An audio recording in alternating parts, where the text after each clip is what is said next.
ഒരു ജ്യേഷ്ഠനും അനിയനും തമ്മിൽ വക്കാണമടിച്ചു. എന്തോ ഒരു സ്വത്തിന്റെ പേരിൽ തർക്കങ്ങളുണ്ടായി. ആ തർക്കം മൂത്ത് പിന്നെ ശൈത്താനന്റെ ഇടപെടാലോ, വാശി കൂടി അവസാനം ഈ ജ്യേഷ്ഠൻ വന്നിട്ട് അനുജനോട് മാപ്പ് ചോദിച്ചു. അസുഖം വന്നപ്പോ ഈ പൊറത്തു തരണട്ടോ, ഞാൻ ഇങ്ങനെ നമ്മൾ തമ്മിൽ പശ്യണ്ടായിട്ടുണ്ടല്ലോ, പൊറത്തു തരണട്ടോ എന്ന് ഈ അനുജനോട് പറയാണ്. പക്ഷെ അനുജൻ മാപ്പ് കൊടുത്തില്ല. വാശി കൂടിയൊരു മാപ്പ് ചോദിച്ചാലും മാപ്പ് കൊടുക്കൂല. അത്ര ചെറ്റത്തരം ഈ ലോകത്തിൽ വേറൊന്നുമില്ല. ഒരാള് മാപ്പ് വന്ന് ചോദിച്ചിട്ട് മാപ്പ് കൊടുക്കാത്ത അത്രയും ചെറ്റത്തരം ഈ അനുജൻ കൊടുത്തില്ല, മാപ്പ് കൊടുത്തില്ല എന്ന് മാത്രമല്ല, ഈ ജ്യേഷ്ഠന്റെ അസുഖം ഇങ്ങനെ കൂടി വന്നു. ജ്യേഷ്ഠൻ ഇങ്ങനെ എന്നും ദൂരേക്ക് നോക്കിയിരിക്കും. എൻ്റെ അനുജൻ വരും എന്നുള്ള അവസ്ഥയിൽ അവസാനം ഒരു ദിവസം ഈ ജ്യേഷ്ഠൻ മരിക്കുകയാണ്.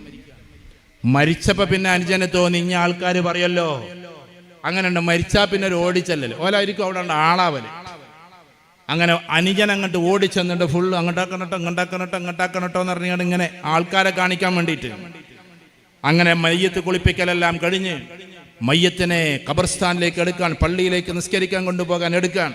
ആ സമയത്ത് ഇതാ ഇങ്ങനെ മയ്യത്ത് കട്ടിൽ ചുമലിലേറ്റുമ്പോ ആളുകൾ കാണാൻ വേണ്ടി ജ്യേഷ്ഠന്റെ മയ്യത്ത് കട്ടിലിന്റെ ഒരു ഭാഗം അനുജൻ തന്നെ പിടിച്ച്, എൻ്റെ അടുത്തല്ലായിരുന്നു പ്രശ്നം, അവൻ്റെ അടുത്തായിരുന്നു.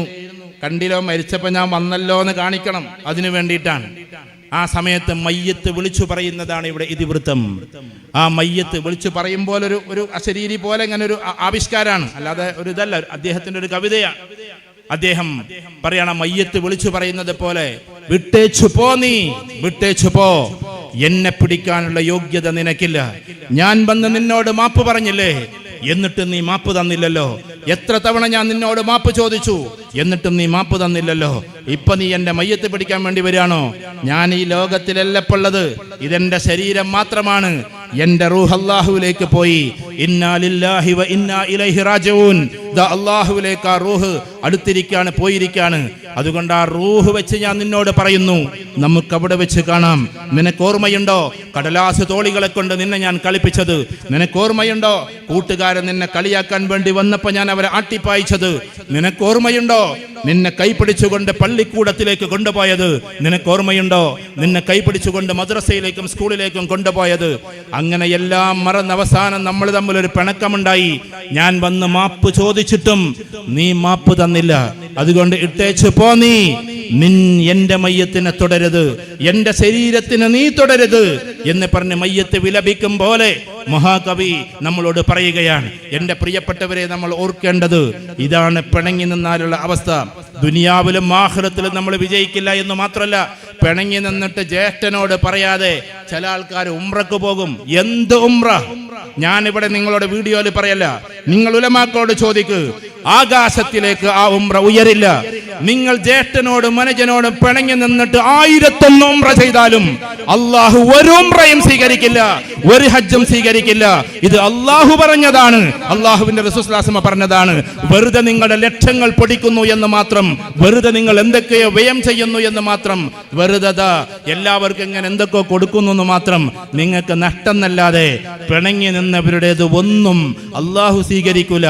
3 ദിവസത്തിൽ കൂടുതൽ ഒരാളോട് പിണങ്ങി നിന്നാൽ അവനോട് ഇണങ്ങിയിട്ടില്ല എങ്കിൽ അന്യായമായി പിണങ്ങി നിൽക്കുക എന്നാ പറഞ്ഞത്. അന്യായം തന്നെയാണ് നമ്മളെ എല്ലാ നൃത്തവും. അല്ലാതെ അവന് പിന്നെ എന്താ പറയാ, അവൻ ദൈവനിഷേധിയായത് കൊണ്ടോ വേറുള്ളതുകൊണ്ടോ ഒന്നും അല്ലല്ലോ.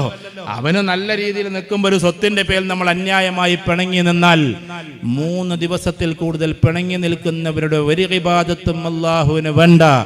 വലൈസ മിന്ന, അവൻ നമ്മിൽപ്പെട്ടവനുമല്ല എന്ന് പ്രവാചക തിരുമേനി സല്ലല്ലാഹു അലൈഹി വസല്ലം പറയാണ്. അതുകൊണ്ട് എൻ്റെ സുഹൃത്തുക്കളെ, എൻ്റെ സഹോദരങ്ങളെ, നമ്മുടെ വീട്ടിൽ ജ്യേഷ്ഠാനുജന്മാർ തമ്മിലുള്ള ബന്ധങ്ങൾ ഏറ്റവും ശരിയാക്കണം. അന്തരീക്ഷങ്ങൾ വളരെ ശരിയാക്കണം. നമ്മുടെ കുട്ടികളുടെ കോൺഫിഡൻസ് പോകുന്നത് അവിടെയാണ്. നമ്മുടെ ഉമ്മമാർ, ഇവിടെ സമയമില്ലാത്തതുകൊണ്ട് ഞാൻ ചുരുക്കുകയാണ്, നമ്മളെ ഉമ്മമാർ, ഈ ഉമ്മമാരുടെ പഴയ കാലത്തൊക്കെ ഞങ്ങളൊക്കെ സ്കൂൾ വിട്ട് വരുമ്പോ 4:30 മണിക്ക് സ്കൂൾ വിടും, 4:45 5 മണിക്ക് വീട്ടിലെത്തും. വീട്ടിലെത്തുന്ന സമയത്ത് ഉമ്മാനെ കാണാനാ ഓടുക. കാരണം ഉമ്മ ഉണ്ടാക്കി വെക്കണ അരിമണി വറുത്തതും ചായ ഉണ്ട്, അതൊരു വല്ലാത്ത ചായയാണ്. ഈ ലോകത്തിൽ ഏറ്റവും വില കൂടിയ കോഫി സ്റ്റാർബക്സിന്റെ കോഫിയാണ്. 3500-4000 ഒരു കോഫിക്ക് വിലയുണ്ട്, അവരുടെ സ്റ്റാൻഡേർഡ് കോഫിക്ക്. ഞാനത് കുടിച്ചിട്ടുണ്ട്. ഞാൻ പൈസ കൊടുത്ത് കുടിച്ചതല്ല. ഈ കോഫി എനിക്ക് സുഹൃത്തുക്കൾ വാങ്ങി തന്നിട്ടുണ്ട് പരിപാടിക്കൊക്കെ പോകുമ്പോൾ. ആ സ്റ്റാർബക്സ് കോഫിനേക്കാളും ടേസ്റ്റുള്ള ചായ ഈ ദുനിയാവിൽ ഏതാന്ന് ചോദിച്ചാൽ ഉമ്മ ഉണ്ടാക്കി തന്നെ അരിമണി വറുത്തതും തേങ്ങ ചേരന്റെ ചായയാണ്. അത് 4000 രൂപയുടെ കോഫിയേക്കാൾ അപ്പുറത്താണ്. അങ്ങനെ സ്കൂളിട്ട് വരുമ്പോൾ ഉമ്മ അത് ഉണ്ടാക്കി വെച്ചിട്ടുണ്ടാവും. എന്നിട്ട് നമ്മളത് കുടിച്ചിട്ടാണ് പിന്നെ കളിക്കാനൊക്കെ പോവുക, അസറൊക്കെ നിസ്കരിച്ചിട്ട്. ഇന്ന് കുട്ടികൾ സ്കൂൾ വിട്ട് വരുമ്പോൾ ഒരു വലിയ ബാഗും കൊണ്ടാ വരുന്നത്. ബാഗ് വെക്കണ ഒച്ചമ്മൾ കേൾക്കുണ്ടാവും, ചോറ്റും പാത്രം വെക്കണ ഒച്ചമ്മൾ കേൾക്കുണ്ടാവും. അപ്പോൾ ഉമ്മ അപ്പുറത്തുനിന്ന് തോണ്ടിക്കളിച്ച് കണക്കാരും ഫേസ്ബുക്കും വാട്സപ്പും കുന്തവും. കാരണം മകൻ വരുന്നത് കാണുന്നില്ല. എന്നിട്ട് ഉമ്മാക്ക് ചായാട്ടീൻ അവിടെ ഉണ്ടാവും, എടുത്ത് കുടിച്ചോ, പഠിക്കണയിൽ അപ്പുറത്തിരിക്കണുണ്ടെന്ന് ഉമ്മ പറയാണ്. ഇതിനൊരു ഹോട്ടലിലെ ഒരു സപ്ലയർ മതി. ഹോട്ടലിലെ സപ്ലയർ. ഉമ്മാര് എന്ന് പറഞ്ഞാൽ കുട്ടികളെ പിടിച്ച മുത്തം വെക്കാനുള്ള ആൾക്കാരാണ്. ഉമ്മാര് എന്ന് പറഞ്ഞാൽ കുട്ടികളെ നെഞ്ചിൽ ചേർക്കാനുള്ള ആൾക്കാരാണ്. ഞാൻ ഇന്നൊരു പെൺകുട്ടി എന്നെ വിളിച്ചു, PGക്ക് പഠിക്കുന്ന കുട്ടിയാണ്. അപ്പോൾ ഞാൻ ഉമ്മനായിട്ട് ഭയങ്കര പ്രശ്നമാണ്, ഇങ്ങോട്ടാണ് എന്നൊക്കെ പറഞ്ഞപ്പോൾ ഞാൻ ആ കുട്ടിനോട് പറഞ്ഞു, നീ ഉമ്മനെ മുത്തം വെച്ചിട്ട് എത്ര കാലയിക്കണമെന്ന് ചോദിച്ചു. അതെനിക്ക് ഓർമ്മേനില്ല എന്ന് പറഞ്ഞു. അപ്പോൾ പറഞ്ഞു, ഇന്ന് ഈ പോയിട്ട് എന്താക്കണം, ഉമ്മക്കൊരു മുത്തം കൊടുക്കണം. നെറ്റിയിൽ ഉമ്മാരെ നെറ്റിയുണ്ടല്ലോ അവിടെ, അല്ലാതെ ഉമ്മാര് മക്കൾക്ക് മാത്രം ഉമ്മ കൊടുക്കുക എന്നുള്ള പരിപാടിയല്ല. തിരിച്ച് ഉമ്മാർക്ക് അങ്ങോട്ട് കൊടുക്കണം. അങ്ങോട്ട് കൊടുക്കുമ്പോൾ ഉമ്മാരുടെ മനസ്സൊന്ന് അലിയും. അങ്ങനൊരു മുത്തത്തിൻ്റെ ലോകം കൂടി നമ്മളൊന്ന് തുറന്നു വെക്കിൻ. പെൺകുട്ടികളെ സംബന്ധിച്ചിടത്തോളം ഞാൻ മനസ്സിലാക്കിയിട്ടുള്ളത്, പെൺകുട്ടികൾ എന്ന് പറഞ്ഞ ആൾക്കാർക്ക് ഉമ്മാര് മുത്തേ കൊടുക്കണില്ല. അവർക്കൊരു 16-17 വയസ്സായ നമ്മളെ ധാരണത കെട്ടിക്കാരായി ഇത് അപ്പം വരും, അങ്ങോട്ടാവും ഇങ്ങോട്ടാവും. എന്നിട്ട് നമ്മളിങ്ങനെ പറഞ്ഞു കൊടുക്കുകയാണ്, ആണ്ട് പോവാളാട്ടാ, അമ്മോശൻ അങ്ങനെട്ടാ, അമ്മായിയും എങ്ങനെട്ടാ. അവസാനം കല്യാണം ആകുമ്പോൾ കുട്ടികൾക്ക് പോകാനൊരു പേടിയും. കാരണം എൻ്റെ അമ്മോശൻ അമ്മായിമ്മ എന്ന് പറഞ്ഞാൽ ഏകദേശം ഒരു കുട്ടൂസൻ്റെ ഡാഗനിൻ്റെയും മാതിരി ഉണ്ടാവുന്ന കുട്ടികളാണ് തീരുമാനിക്കുന്നത്. നേരെ മറിച്ചിട്ട് അതൊക്കെ നിങ്ങൾ പഠിപ്പിച്ചു കൊടുത്തോ. പക്ഷെ അതിൻ്റെ കൂട്ടത്തിൽ സ്നേഹത്തോടു കൂടി നടക്കണ്ടേ, സ്നേഹത്തോടു കൂടി അവരെ അടുപ്പിക്കണ്ടേ. കുട്ടികളെ വിദ്യാഭ്യാസത്തിൽ ഒരു പുരോഗതി നമുക്ക് വരുത്തണ്ടേ. നിങ്ങൾ പറ. ഈ കാര്യങ്ങളൊക്കെ ചെയ്യുമ്പോഴല്ലേ നമ്മൾ പുരോഗതിയിലേക്ക് എത്തുക. നമ്മുടെ കുട്ടികൾക്ക് ഉദാഹരണത്തിന് അങ്ങനെ പറഞ്ഞുകൊണ്ട് നിങ്ങൾക്കൊന്നും തോന്നരുത് കേട്ടോ. ഇവിടെ ബിസിനസ്സുകാരും കച്ചവടക്കാരും ഗൾഫിൽ ജോലിയുള്ളവരൊക്കെ ഉണ്ടാവും. ഞാൻ പറയാ, നമ്മൾ ആരെങ്കിലും ബിസിനസ്സുകാരുണ്ടെന്നുണ്ടെങ്കിൽ സ്വന്തം ഉമ്മാനെ പിടിച്ച് പാർട്ട്ണറാക്കണം.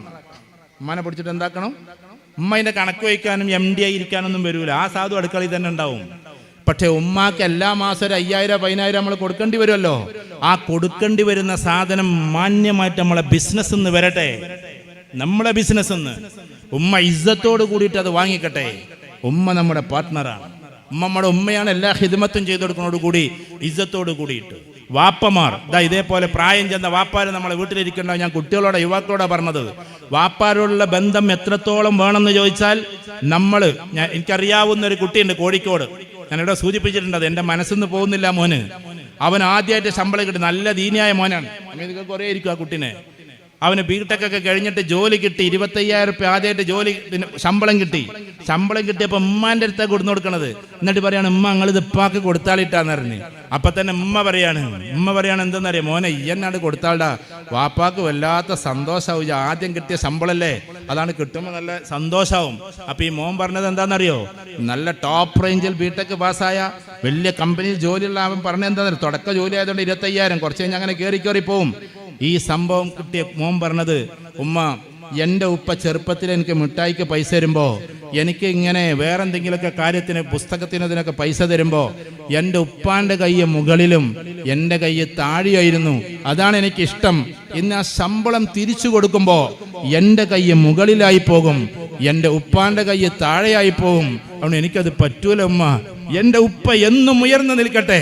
എൻ്റെ ഉപ്പ എൻ്റെ മാസ്റ്ററാണ്, എൻ്റെ ഉപ്പ എൻ്റെ ലീഡറാണ്, എൻ്റെ ഉപ്പ എൻ്റെ ഏറ്റവും വലിയ മനുഷ്യനാണ്. ആ ഒരു അവസ്ഥയിൽ പിതാവിനെ കാണുന്ന മക്കൾക്ക് അള്ളാഹു വലിയ ഉയർച്ച കൊടുക്കും.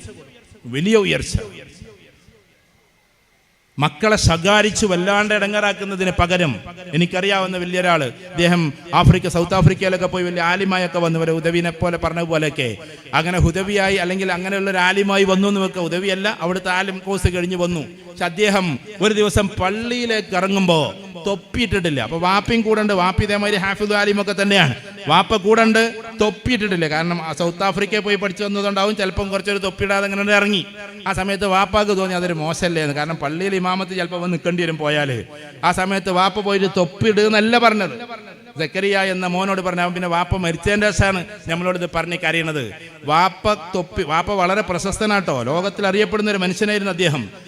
എങ്ങനെ തൊപ്പി ഊരിയിട്ട് മോൻക്കിട്ടുകൊടുത്ത് എന്നിട്ടാണ് ഇത് നിനക്ക് നന്നായിട്ട് ചേരുന്നു. എന്നിട്ട് മുറ്റത്തേക്ക് ഇറങ്ങിയ വാപ്പ പോയിട്ട് വേറെ തൊപ്പിട്ടിട്ട് വരികയാണ്. അതിനുശേഷം ഇവൻ പറയാണ്, എപ്പോഴും ഈ രംഗം ഇങ്ങനെ ഓർമ്മ വരും, വാപ്പ എന്നോട് പ്രവർത്തിച്ച ഒരു വല്ലാത്ത രീതി.